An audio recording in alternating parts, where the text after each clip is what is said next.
the first version of the company, it was MediaMonks Interactive Art. Yeah, Flash. super high-end Flash. We're not talking about Nintendo. superhero Flash. No, well, we'll pour one out. But what was interesting at that time, you weren't being hired to do work; you were being commissioned. So people would look at your portfolio and go, "We would like something like that," and then sometimes you would do that, and sometimes you're like, we will do something else. But you would launch something and you would have your own logo on it. We have a sort of a framework, which is extremely simple. Like, is this thing that we think is happening real? And then if it's real, is it really happening right now? Or are we too early? Or as an agency leader, somebody that's, leading thousands of people in your company, like, do you think agencies are fucked?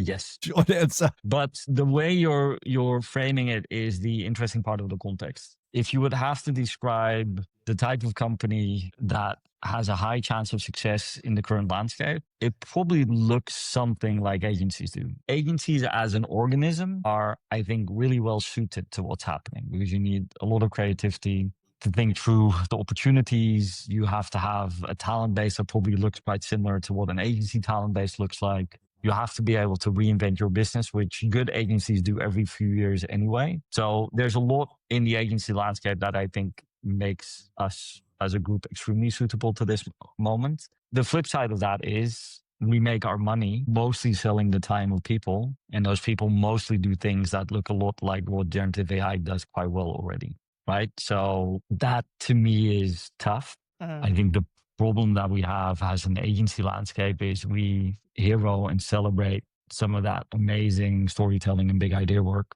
Most agencies don't make their money there, not even close. I would say most agencies lose their money there. I used to call it lion hunting. What happens 3 to 4 months before Cannes, everybody starts making up amazing potential cases and then does them for free or not a lot of money. And the work that makes industry money is a lot of the work that is under pressure from technology, from agents, from in-house teams. So there has to be a value prop repositioning. Like, what are you actually doing that is both valuable and makes you money? And I think a lot of the agency landscape is going to struggle with that over the next few years.